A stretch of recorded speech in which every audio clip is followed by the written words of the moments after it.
नमस्कार। तो चलिए जानते हैं देश की महंगाई, बेरोजगारी, पेंशन, सरकारी नौकरी, किसानों के लिए महिलाओं के हितों की तमाम 50 बड़ी खबरों को सिर्फ 10 मिनट में। अभी तक वीडियो को लाइक नहीं किया तो लाइक कर दें। रूस में दुनिया का छठा सबसे बड़ा भूकंप आया। 8.8 तीव्रता के साथ 5 मीटर ऊंची सुनामी उठी। अमेरिका के अलास्का, हवाई, कैलिफोर्निया तक लहरें पहुंची हैं। रूस के पूर्वी प्रायद्वीप कामचटका में दुनिया का सबसे बड़ा भूकंप आया है। यूएस जियोलॉजिकल सर्वे के मुताबिक भूकंप की तीव्रता 8.8 थी। ये भारतीय समय अनुसार बुधवार सुबह 4:54 पर आया। 2 अगस्त को मिलेगी पीएम किसान की 20वीं किस्त। पीएम मोदी वाराणसी से जारी करेंगे। 9 करोड़ से ज़्यादा किसानों को मिलेगी 2-2 हज़ार रुपये प्रधानमंत्री किसान सम्मान निधि। पीएम किसान योजना की 20वीं किस्त 2 अगस्त को सुबह 11 बजे जारी होगी। पीएम किसान के ऑफिशियल एक्स अकाउंट से इसका ऐलान किया गया है। पीएम मोदी वाराणसी उत्तर प्रदेश से 20वीं किस्त जारी करेंगे। पिछली किस्त फरवरी 2025 में जारी की गई थी। पीएम किसान योजना के तहत 4 महीने में 2-2 हज़ार रुपये की किस्त ट्रांसफर की जाती है। इस कांड में सुप्रीम कोर्ट की जस्टिस वर्मा को फटकार। कहा, आपके व्यवहार से भरोसा नहीं होता। जांच कमेटी की प्रक्रिया पर ऐतराज था तो तभी क्यों नहीं आई। सुप्रीम कोर्ट ने बुधवार को जस्टिस यशवंत वर्मा की याचिका पर सुनवाई के बाद फैसला सुरक्षित रख लिया।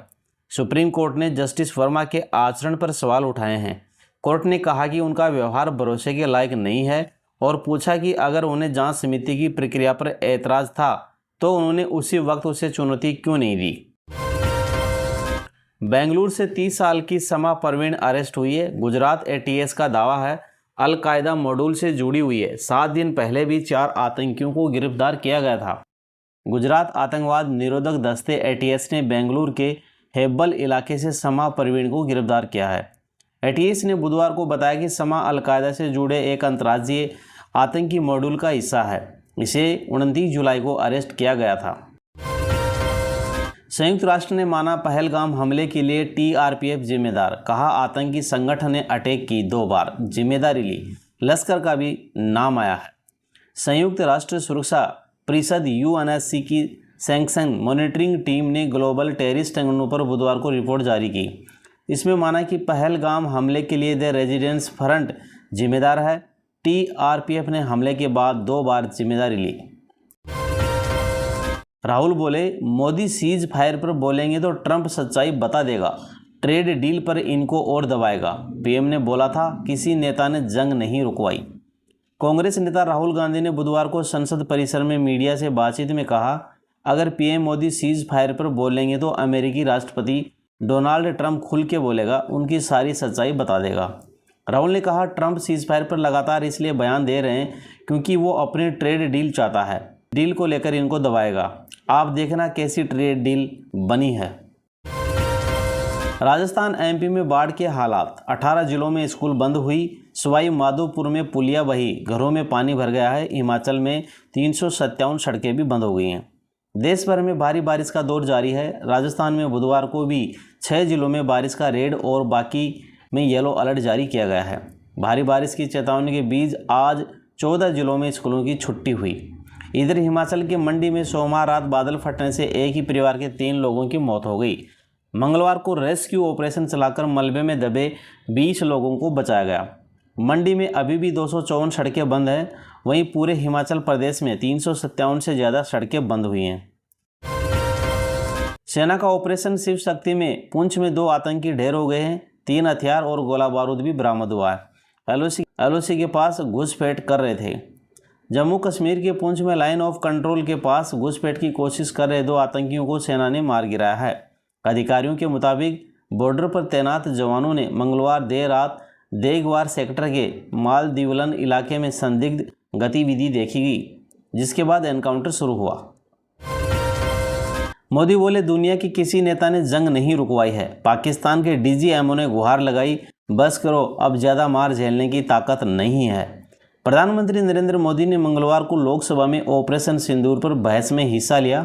1 घंटा 40 मिनट की स्पीच में ट्रंप का नाम लिए बिना कहा, ऑपरेशन सिंदूर के दौरान दुनिया में किसी भी देश के नेता ने भारत को अपनी सुरक्षा में कार्रवाई करने से रोका नहीं है। बिहार में तेजस्वी के साथ यात्रा करेंगे राहुल गांधी। रक्षाबंधन के बाद महागठबंधन का हल्ला बोल। इंडिया की मीटिंग में मुकेश सहनी नहीं आए। सीट शेयरिंग को लेकर आज पटना में महागठबंधन की बैठक हुई। इसे लेकर आरजेडी ने एक्स पर लिखा कि महागठबंधन के अध्यक्ष तेजस्वी यादव की अध्यक्षता में समन्वय समिति की मीटिंग हुई। मीटिंग के बाद तेजस्वी यादव ने कहा, इंडिया गठबंधन की समन्वय समिति की बैठक हुई है और महत्वपूर्ण चर्चाएं की गई। आने वाले कुछ दिनों में हम महागठबंधन के सभी साथी जनता के बीच जाएंगे और हम रैली भी करेंगे। सबसे महंगे और पावरफुल सैटेलाइट निसार की लॉन्चिंग आज हुई है। घने जंगल और अंधेरे में भी देखने की क्षमता है। इसरो और नासा ने मिलकर इसे बनाया है। अब तक का सबसे महंगा और सबसे powerful earth observation satellite Nisar आज यानी बुधवार 30 जुलाई को लॉन्च होगा। इसे श्री हरिकोटा के सतीश धवन अंतरिक्ष केंद्र से शाम 5:40 पर लॉन्च किया जाएगा। बिहार की 1 लाख आशा कार्यकर्ताओं को नीतीश का गिफ्ट है। 1000 की जगह मिलेंगे 3000 रुपये। ममता को 300 की जगह मिलेंगे 600 रुपये। तेजस्वी बोले मेरी नकल कर रहे हैं। चुनाव से पहले नीतीश सरकार ने बिहार में आशा और ममता कार्यकर्ताओं का मानदेय बढ़ा दिया है। मुख्यमंत्री नीतीश कुमार ने बुधवार सुबह एक्स पर इसकी जानकारी दी है। जानकारी के मुताबिक बिहार में करीब 1 लाख आशा कार्यकर्ता हैं। ऐसे में अगर एक आशा कार्यकर्ता के परिवार में 5 सदस्य होंगे तो सरकार ने करीब 5 लाख परिवारों को सिर्फ टारगेट किया है। डिम्पल पर कमेंट करने वाले मौलाना रशीदी को पीटा गया। नोएडा में डिबेट के दौरान सपा कार्यकर्ताओं ने जड़े कई थप्पड़, भागकर उसने जान बचाई। सपा सांसद डिम्पल यादव पर कमेंट करने वाले ऑल इंडिया इमाम एसोसिएशन के अध्यक्ष मौलाना साजिद रशीदी पर हमला हुआ। मंगलवार को मौलाना नोएडा के एक चैनल के लाइव डिबेट में पहुंचे थे। डिबेट खत्म होने के बाद सपा नेता कुलदीप भाटी ने उन पर हमला कर दिया। ताबड़तोड़ कई थप्पड़ भी जड़ दिए। राजा रघुवंशी हत्याकांड पर फिल्म बनेगी। हनीमून इन शिलोंग नाम रखा जाएगा। राजा के बचपन से लेकर अब तक की स्टोरी शामिल होगी। इंदौर के बहुचर्चित राजा रघुवंशी हत्याकांड पर अब एक फिल्म बनने जा रही है। फिल्म को SP निभावंत डायरेक्ट करेंगे। मंगलवार दोपहर को निभावंत मुंबई से इंदौर पहुंचे और राजा के परिवार से मुलाकात की। कई फिल्मों में बना चुके SP निभावंत ने बताया कि इस फिल्म का नाम हनीमून इन शिलोंग रखा गया है। मीडिया ने इस केस को इतना हाईलाइट किया कि पूरा बॉलीवुड इस केस के बारे में जानता है। जयपुर में बारिश, जेके लोन अस्पताल में फॉल सीलिंग गिरी। मुख्य सचिव DGP के घर के बाहर पानी भरा हुआ।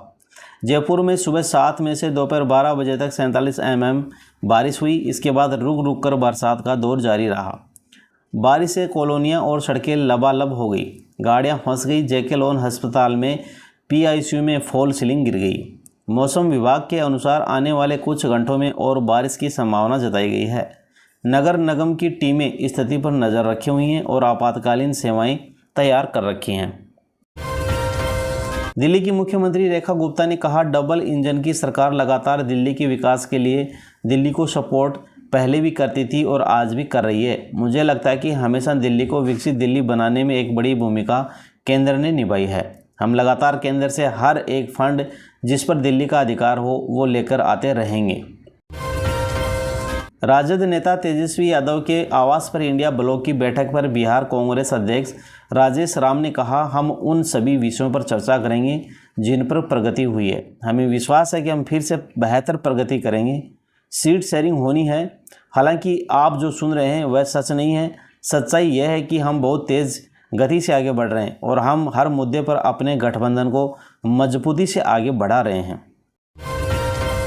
ऑपरेशन सिंदूर पर विशेष चर्चा के दौरान राज्यसभा में केंद्रीय मंत्री JP नड्डा ने कहा, जम्मू कश्मीर में अनुच्छेद 370 को निरस्त करने के बाद 2010 से 2014 के बीच पत्थरबाजी की घटनाएं 2000 घटकर 0 हो गई। पिछले 3 वर्षों में कश्मीर घाटी एक दिन के लिए भी बंद नहीं हुई। आज स्थानीय आतंकवाद समाप्त हो गया है। केवल विदेशी आतंकवादी ही बचे हैं। एक आतंकवादी का औसत जीवन अब केवल 7 दिन का है। यह आतंकवाद के प्रति शून्य सहिष्णुता का परिणाम है। Lieutenant general Prateek Sharma, general officer commanding in chief ने कश्मीर के जनरल एरिया दाची गांव का दौरा किया और सैनिकों की अदम्य कार्रवाई के लिए उनकी सराहना की। साथ ही 28 जुलाई 2025 को लीडवास में ऑपरेशन महादेव के त्वरित और सफल क्रियान्वयन के लिए भी बधाई दी। इस अभियान में 3 कट्टर आतंकवादियों को मार दिया गया। हरियाणा के मुख्यमंत्री नायब सिंह सैनी ने कहा कि ये मेरा सौभाग्य है कि सावन माह में मुझे संगमेश्वर धाम की मंदिर में दर्शन करने का अवसर मिला। मैं सभी के स्वस्थ रहने की कामना करता हूँ। मैंने हरियाणा के विकास के लिए प्रार्थना की है। अमेरिकी राष्ट्रपति डोनाल्ड ट्रंप के युद्ध विराम और टैरिफ पर दिए गए बयान पर लोकसभा में विपक्ष के नेता और कांग्रेस सांसद राहुल गांधी ने कहा, स्पष्ट है कि प्रधानमंत्री ने नहीं कहा कि ट्रंप झूठ बोल रहे हैं। सभी जानते हैं कि वह बोल नहीं पा रहे। यही हकीकत है। अगर पीएम मोदी बोलेंगे तो वे डोनाल्ड ट्रंप पर खुलकर बातें कहेंगे और पूरा सच सामने आएगा, इसलिए वे बोल नहीं रहे हैं। सिंधु जल संधि पर विदेश मंत्री डॉक्टर एस जयशंकर ने कहा, सिंधु जल संधि तब तक स्थगित रहेगी जब तक पाकिस्तान आतंकवाद को समर्थन देना पूरी तरह बंद नहीं कर देता। खून और पानी एक साथ कभी नहीं बह सकेंगे।